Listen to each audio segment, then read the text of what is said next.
Ebusu ampanyin fo atena solo atena se mema o makwa ba na fe mentwa mo tel na yeni nkomo mema ma chia na pe bokọ de solo ya obi papa na asa mente unkai otinga ma so na asa mente nka papa eba aba ote mesumente solo mente re fofo ne kra ha nti na mente no baby out to third one say microphone ba konye ma betegie me ma tegie say some de ko fofo for sure nti me de awura fofo wawuram ma wura fofo ma ties na wo ko ma hu da bi se me ye sa ye esuo ne to ko no anso yi fa mu fum ma me mo abaso ma hu ha wo na watumi aye na ben beach nipa ba ho nyina no omenya na ngempo ayi dabi wo mo ebi kubasefo am dira pitch na no chicha pictures takrade ye kama o ba ma fo anim awoso takrade ye nice baba na me yase nsuo ne ba because ye na hyehyɛ bibia enye is asset from a papa nam ho but why you o say generation so wadumi amount o kenya oni ma bi kro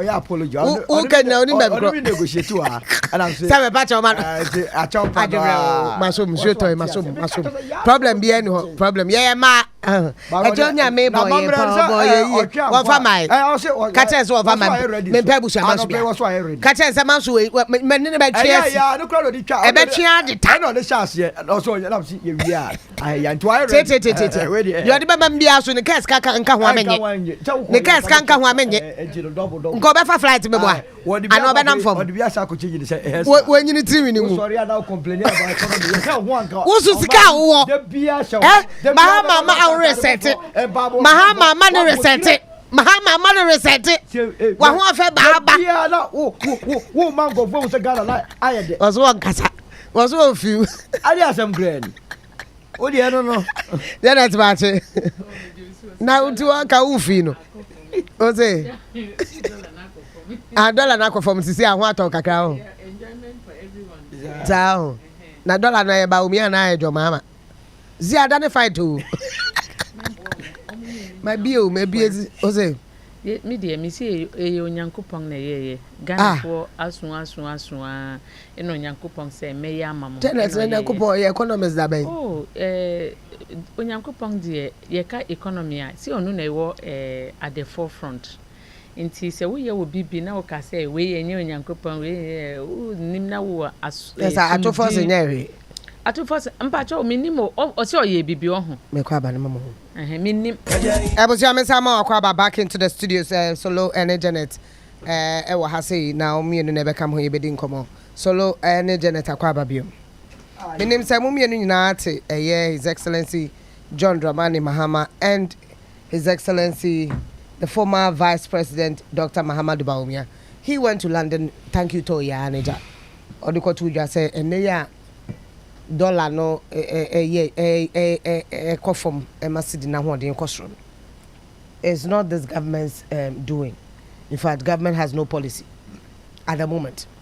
Na on introduction of gold for oil 2022 that is yielding this results today, and also the fact that government is not spending, and the fact that this war, Donald Trump ne China war yana ma dollar ne ahoden bafom.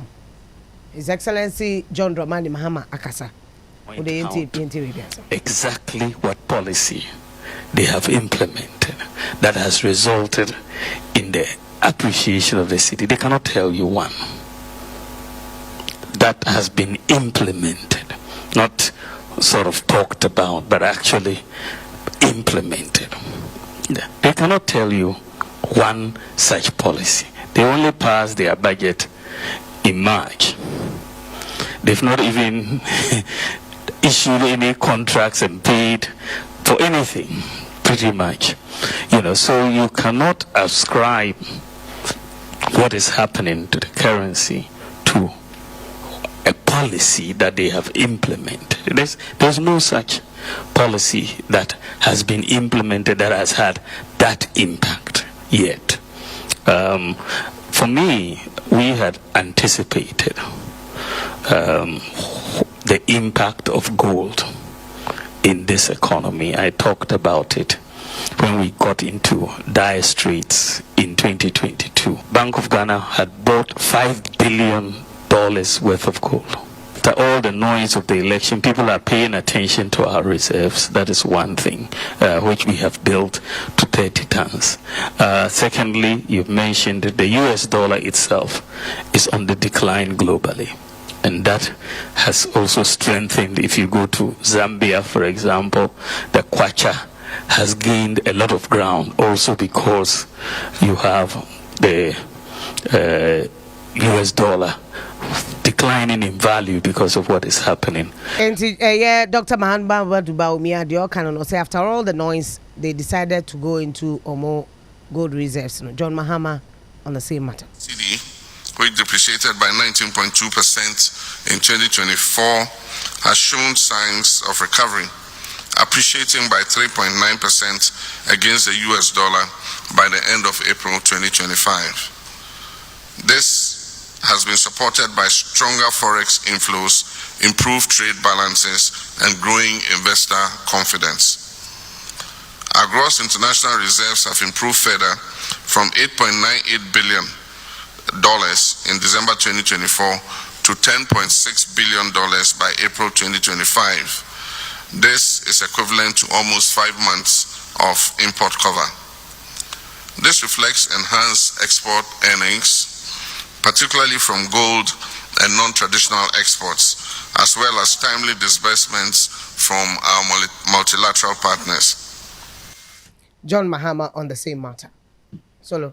Michiao Bio, if it's politics strategy, a part of the whole idea of politics. Now, when you're strategic, obeche position, papa.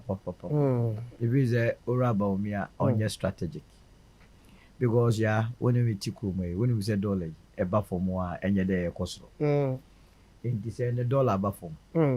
That's a wood, say. So with the Atiankasa. Atia about 12 point something. Atia bafom. That's the way you position person. I wouldn't say a bit baby, the bit about straw. Now the was say a ya ben ya watis otisui any BB engine ever for more. Since that is a dollar this our cosora. Say any part of Becca say a ya ben in a year man bafom. Obey me as I saw baby like I say a ya ben I man coso.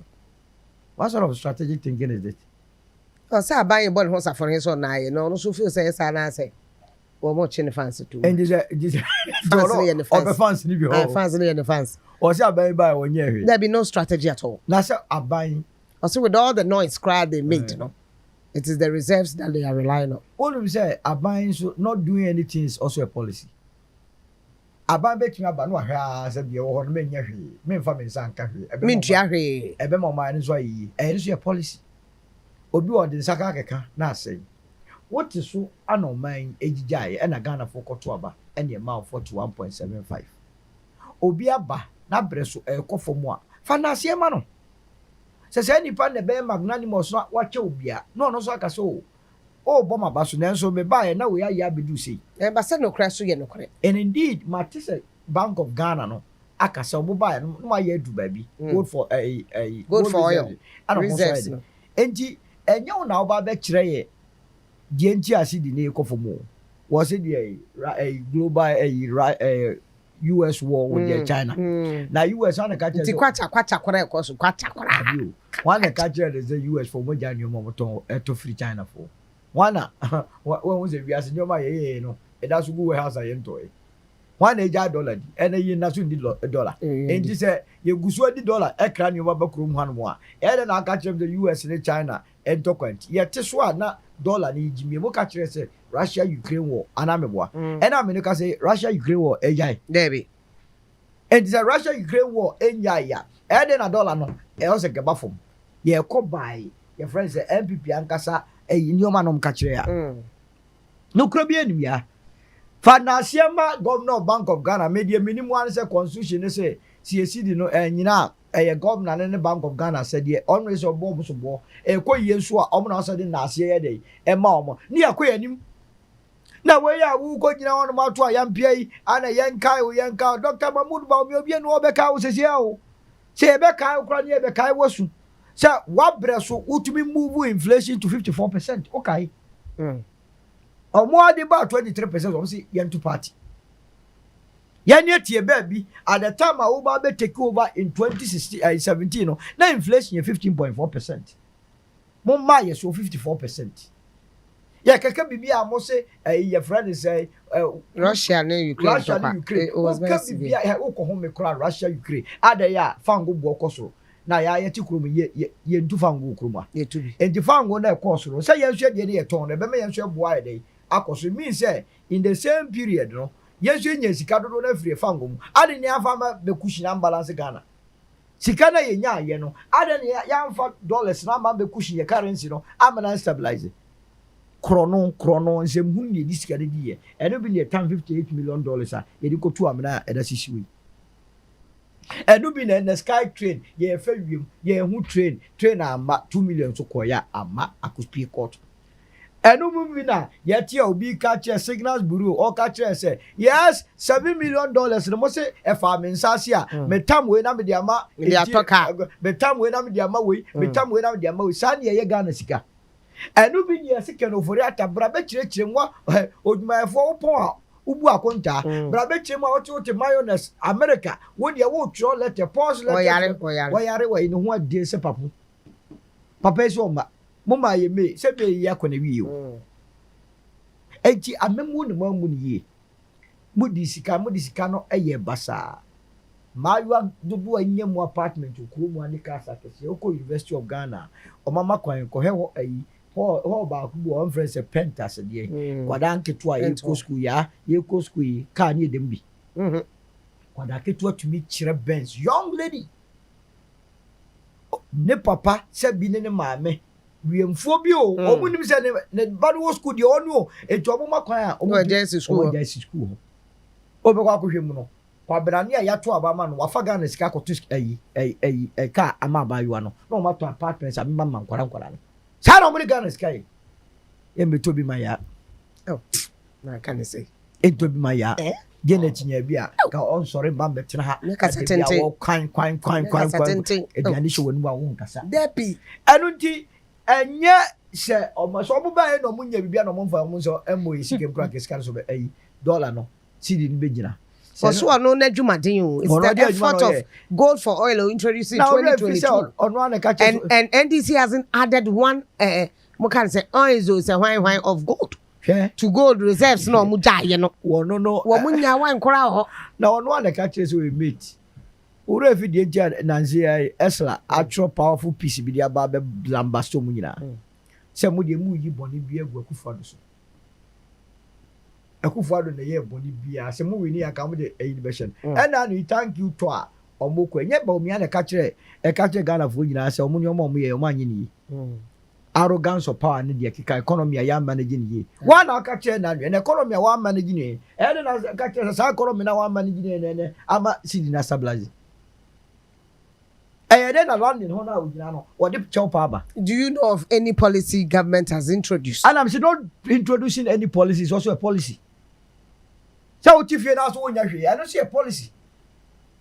The policy of the government, maybe Kasama government, you know, but from where or about me, I cannot. So many are buying a member respond here. Because yeah, you don't see a policy. Yeah, but you said yes, agree with them. You said yes, agree with them. More see the stabilizer on Benza. Hey, don't allow for me see. Edi o mon pa se omo nya hwe kra omo nya se omo nya hwe se de be a ebe koso a ejina from banti won ka hwe won ti ase defeat na Ghana for the man MPP no enya agudi o eye eni breso ekom kwadanda eno mu gina so de to aba se ne wura fi a won ko busa owura Michael Ejekumado ansa na obeka ne obeko de krechi in crowd de to Ghana for do di jaye se mama na hia ni okoko mankofo haircut na policy papa o ma ye mere wafo ne enkokorafo ye ma amenum ne yi a age pension abo aban besia okomo ekotwitwa so a o ma bebre na age areho ko wu mra ne policy papa enye policy papa no ye covid no na covid ba he sike chichiri die ba ye obi kura ye nyamu ama obi benya frontiers obeji ye $94 million as a 98 omo ko chedi na minister of airport for no man test omo chedi ye bu so obi o so and a minister the catch us on the crown on 20 street. Oh, COVID and the bar Emma Felicia Tete your tamp do man or also contest election tete. Obohwe minu mi no catch us omo no aduane kwa 53 million Ghana cedis. Echiche unya bidi. Dem. Enti we mu yankofo a wo no omo fa plans. Omo boa. Omo bebo Ghana no. Na omo hu se bebia omo koduru no Ghana fo no nhwe wo manim bio eno tira yaye ne party certificate provisional one ba end of this month. Because said you almost become almost by heart. Your members in your baby ho. And that's what be any. And then me feel say buy say and baby ko ya me de na se be mo. E china nko ya be sa betena ma bro mochi. Na menim say omo hwe aba for me ne de ani ko sikua so. Aye ni ye ma those ne mo ne ye crowd dodo no ye te so a ebe ma si dina ho de agina. Mo man omo tiri nya omo de say e kofo. Ne mo muntu na mo bi a agriculture side no maka se me tie Minister of Agric Empirical Poku na adwene mo bobbe pa mesre se obema adwene na mu bobbe no akofom na agric extension for any officers no e de nani so ade hunra ya adwuma o mo de ya adwuma Ghana will be a better place for all of us obo se see the na de ba be gina yi na basa no a you be hu the difference between amemofun and amemo papa. Right, Janet, take over. Mbacho. Wahomeso. Yes, so Mami can say sorry. Na my sister Yari was Tema General Hospital.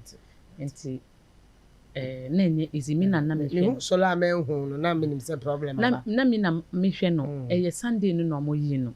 So that is the reason why. Please forgive me. One man na sika na was no na so be ma me na me ma. Okay.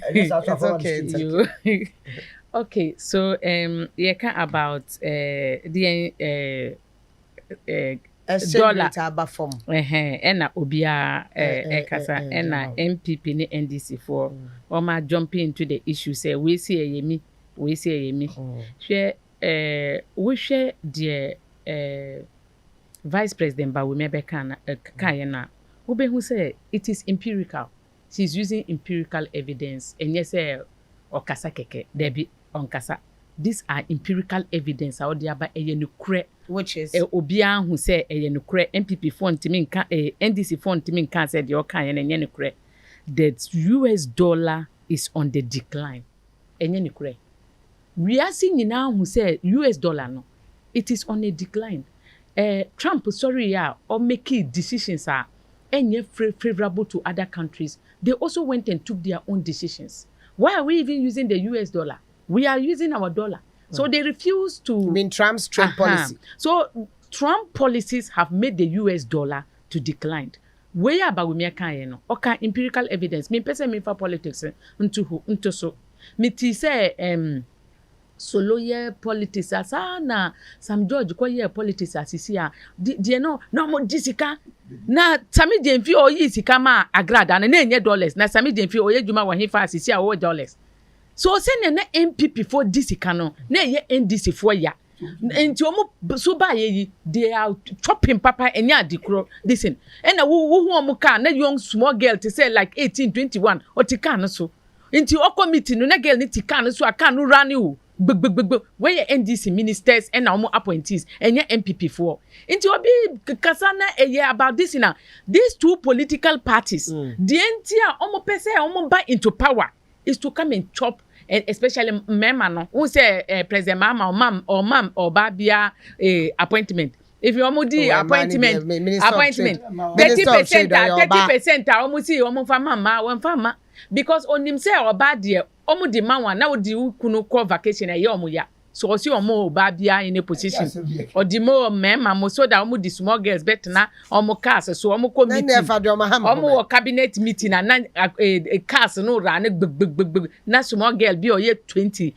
years so US girl say okay Legon girl say okay mu de mu nkọ ho na mu nkọhwe bebi sisi aye NDC for omo na wo sika na omo na sisi a omo dida ho a omo ato A6 na golf cars di ma omo asisi omo drive Inti enu the okay, it is something that we all know. But let's go back to what Bawumia said. Yeah, Bawumia okasa with empirical evidence about the decline of the US dollar. Both MPP ni NDC for mini wukese omu nyinaa nim say eye nokre the US dollar has declined. The second one is the gold for oil. The gold for oil thing now di buy no. Eye nokre.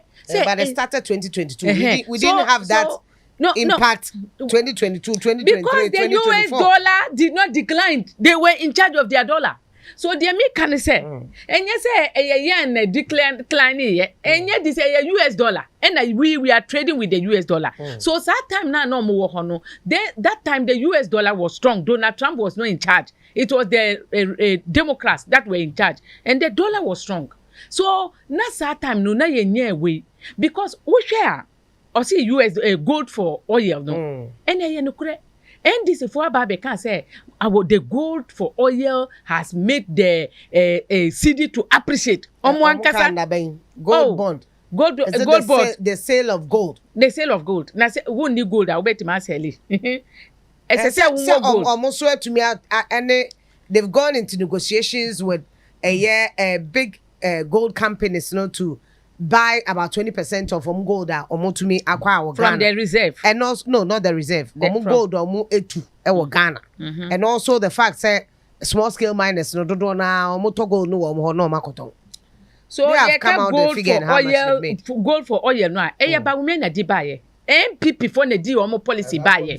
Sa policy a mini wu kase ya sisi a kasa blah blah blah. Enya NDC for there. MPP MPP dia nti ba me ba na si omu dia Ghana nyina nim say ye nekure empirical evidence on chontro. Number 3 me be kan say omu si NDC for the reserve omu kotong ya si omu ye gbegbegbe. They've not added an ounce of gold to that. Who say NDC for buy omu si there be enye nekure.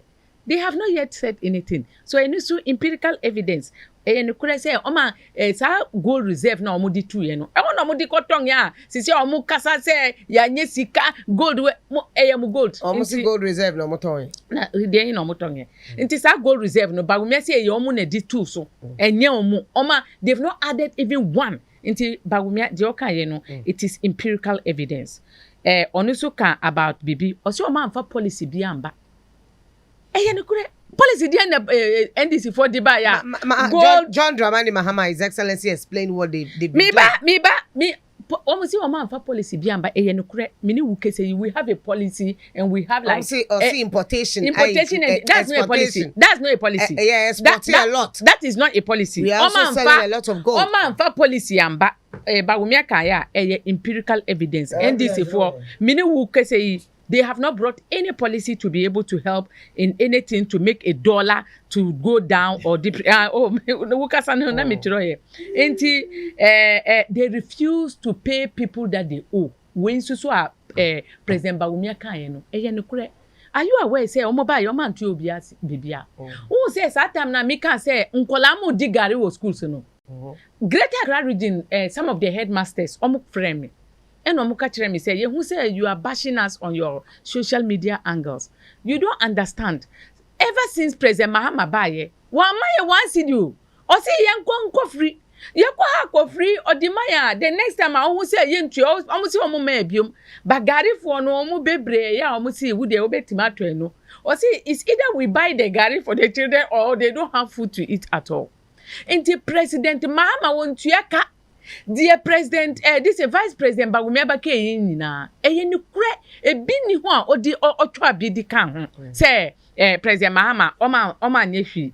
Inti, Yawana Kasa. We have to also state the truth. Inti, who say President Mahama so buyer or can be or see investors but buy they have boost the investors confidence. Which investor confidence are now? The investors no more hifa which invested in Ghana and get say unka tire down AM for you cry China Canadian China abahasa on AM for point collaboration to do what to sweep no this in part investor confidence now can when hifa they be omu churo good papers so more into occasion o ma chura ma no okasa through the paper now omu demand on President Mahama we bypass this thing about talking no you talk too much and then Mr. talk too much and do little that's who you are you know how to speak English and no dey me the be ma say wunnim English kasa papa na bagana ya asem no enye English asem chain communication inti sisi ayepe economy yempe communicate enye say me see ba wo me see go into the details when you come out to tell us things let us know what you are doing or see timely disbursement of this in timely disbursement of foreign people into our this way so a policy way so a that me you can na ma 10 me na me 10 the onus lies on me to either pay in 10 or not to pay in 10 inti but that's a policy. No, how can it be a policy? You decide that I'll pay early. Yes. Another will decide that if I have the money, I want to wait a while and pay in bits. If I have the money, I will pay you like your salaries. If I have money on the 25th, I will pay. But if I don't have the money, it is on the 30th that I will have to pay. I will pay you. So if I pay you 25th, is that one a decent that you should say that they paid? It is on the person that owes you. If the person has the money, he will pay you. So when so a policy, I would say timely disbursement and you no matter what nipa kuno betua sika na ma. Nti which President Mahammad no kan ye no na which President Bawumia, the difference is clear. One of Vice President Bawumia. Anyway. One of them is a policy thinker. He is an empirical evidence research person. Another person is a communicator, and that is it. The communication is becoming too much. Right. We are not interested. Let's go into the AMA, Accra Mayor's decongestion. Started the phone be bobbing. Any idea? I don't know whether you followed this to the Necra or Bay. Yeah, me feel Sadio ya otra masia watna honda and I kwesi adwuma by oye ya or the discipline by e bedru ba bi na NDC for okuma se I started bonus obo una ogu party na omo free so koyo bonsu by obeye bi kofi dwuma ba ho se ya ba ni nyina ye be wie na ho asanso di congested Obankra ha yeni enwe fi okubanda po fa okubanda po le rampela sempa because fa aveno ha emponchi egusa akwa no so asa akra ye just I can't imagine real line so real how can nipa to didi obe clear ho nyina me o ka kwesi atando ka see o mbaba ho ane say first e bia festivity bi no ma ba ho briefly no mo ko o che enti ya no masaba e che se ye assemblies no mo strong assemblies na responsible say a man meme di dwanyina betina dwam wasi edwa papa also make sure because the sikana esi ti ade ntra obi abeje shed anasa apata na wagya ho na waba betra kwa so a wo hwe no enti be fi se emra no e na o se yirim e san se ya anyere mra ni mu a meme yo bia ba obekwa ko esa adi o ko esa e ka ne ekobo ye be boy wie na se na ndura na wo yes ade na akra meti NDC ni ba bia also a youth organizer wo osu si ade na wugu e party ahani didi enti wo be didi wo kwan ni mfimfi anya ko jubilee askoton nyoma wo animu e sometimes ye ya ma politics ada ni gibie okromu a eni se yesa se kwan aka betumi abo wakun sika na so kope no se ka no be bo so fa ho ache Accra Central na nka so wa fa ho ache me dey be mpese ya because ukwo ho ache ti abefem from Koko border si wa ba be si nti me pa na me nkoto etora bi kura me yere kwa koto ni mo okuma be so dua bo cha de o fe kira wunya bi so wa nkwa wunya because traffic o no onyino ani se basa eji we awaye o ma mra ni mum so obi fum na se wo find 5,000 10,000 na ma fa me se o we wo ye otuma NDC we ni MPP a ye be koye o ma anye no fa ya na abaye fo na ye de ko normally enkwada dudu a yenye mu okromo nyina fisa abaye mayo egukwan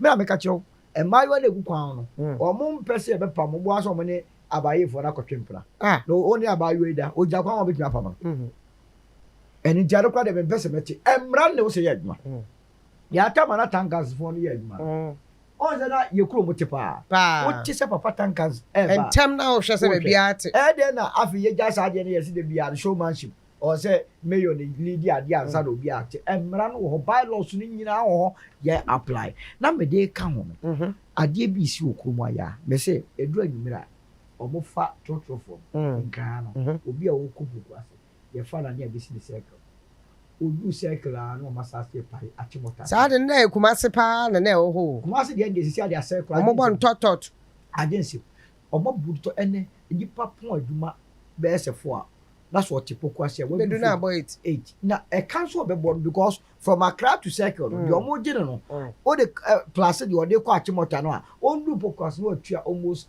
75% more ade no se basa na you minister of transport no so untumi nya na hwe be say regulation GPI2 they operate under the ministry do we a private sector and the truck driver be also station operate ade na yemfa mo we ba nsabom ne hu say o tumi be kan tese o me bo animu dia cheja me lodu akoseke wa for no wa eti wa wonu say we station na wa yi wafiru omu nyina me say ministry ne acting ne omu nyina be kwa join the station or join the station will be yira as passenger wouldn't say me for car you crowd station ha what you akwa kwaje na obi e be gina kwa ogbo wawa unim so kofa car free 50 shop ba na oba ni ama no wo so na mmara so okromu a enya agba ti be fi say minister no so act enye okokuma sisi a enye kura obi ko ebia maduma ehwan oba bia ye fa free keje tia ye du tafo a ye ze omunsi osi ya no start pai pangro no asa betirem obetirem a odo abi edi esika ni bre no wanye enye afo bre ti minister na dollar ni call for me cry go to the letter ba monte say 24 and to omo ne ma so I think the drivers na active but 24 dey almost in there na so ka ho omonte omo nya ho as obi aye de ope na menti bibi vlog to me nua baba yi wo say ono de ba omi aka policy fact na do mama de okan de communicator o kasa cha na ewiase se so ni ja dollar yidi me no ka say ewiase sika yidi bia ye dollar waja dollar di ana waja nyoma woto ana then at the same time na ba omi abreso na wo ho na so na dollar ne koso no so buy the same issues na ne de ekofom well me see me kan just saying the dollar has become weaker. How did it become weak? A lot of people say there are no more countries are saying that we are not using your dollar. Who told you? Who told you? Currency ben omdilin. Lot of countries are saying that be with your distance. So Santi, there was so much dollars in the distance. Ghana for Enya Ghana. Sisi Ghana dollar. Now who say Zambia? Na Africa. Yeah, Africa. Now what dollar? Africa what dollar? What dollar? Na die ne de toy na mo sika ye ka ba countries amusu muka ho mpacho me Africa mama fama asem mo poverty stricken mama fam brem poverty stricken oh ye no kure papa minim say mi onu oka policy say the president mama over by the no the bia kasa nice Mr talk so much and do nothing no policy what by no policy mama onim de waka first see Russia Ukraine now NDC for see Russia Ukraine wanti NDC for minister for who kra was it the interior minister oka and there be was Mutala ka say Russia Ukraine na mu mu Kofi na ma ba be deep in mbacho jaja debu enye NDC for mu NDC for na ni si mu mbacho ge mama mi kwa movement oye PMP kana so le movement for change under the umbrella me I'm be a specific person movement under the umbrella please go ahead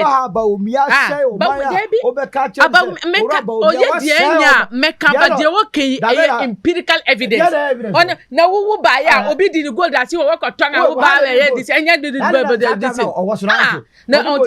me see because net Trump ni ho obey mistakes mumu nti asem ndc for omusum we bible see omu di kotu rule no omu di atu we ka But you are not Russia Ukraine one you. And you Russia Ukraine. You see President this is Trump ababe a lot of mistakes. Mistakes. Oba you see who me charge you say no say oh who charge you. Yes you say. So I don't know. But this I stop say we have to use dollar in Ghana. And stop it but obi mu say we will use it again. We will not use it again. We will use our own currency. You are asking me this. One country. Oh China. China so wakasa. Na kobele no na bi wakasa China wakasa. China has gone into a trade agreement with America. Yes. And what I'm saying is that yenye Ghana for your cotton you free China ye the omo currency neto. Na mo didi na mo to. Dollar ne ko. When say mo di dollar. Me say Ghana for mo di dollar mo ni dollar no kwa mo ko free dollar no diaba. Now when dia mo di obi an fam ho because you don't even have anything you beg for it. You have been begging for dollars. So who cares whether you spend it or not? We are talking about countries like China, we are talking about Japan, Asian tigers, we are talking about people who are growing. We are here talking about a country that is into begging. Sorry, abusu yankwa IMF say now dollar now 17 times amoko now 18 times incompetence of Mahama all the call ya ba MPP so incompetence ba you me say Mahama no you very incompetent MPP almost you very incompetent these two incompetent people ya ba please Mahama na ye incompetent all driving the whole country into doom so yeah about Mahama one of the most incompetent people osaba ye doom so dineji and MPP doom so I never feel doom so until Mahama and MPP never felt Taifa de bia tia nsuo beto na ye light akọ gloom Mama onanti na doom so dineji incompetent at the highest level yeah incompetent Mahama he said he's not a president. He's not a president. You see? He's not a president. Look, me see, me Mahama ye an incompetent. Oh, yeah, president. I want to mean you do my president. Bagume wa ye president. Most of them. I was saying China no do abo. Show, my vice president now. She say, who ye ni this no. Again, vice president. Me can say, but how can you be there? How can we have a woman as a vice president and yet we don't have women in the distance? When him there, almost see, but he's a vice president. He doesn't have power. That day, me trauma our Flagstaff house. No, me see but we make us you went to Flagstaff house. There be me kasa on my Facebook page and now.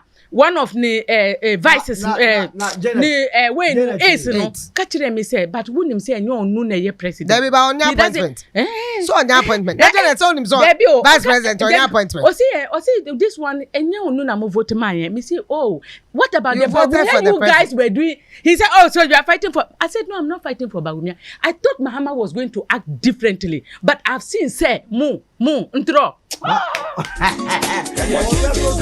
me I want Mahama spokesperson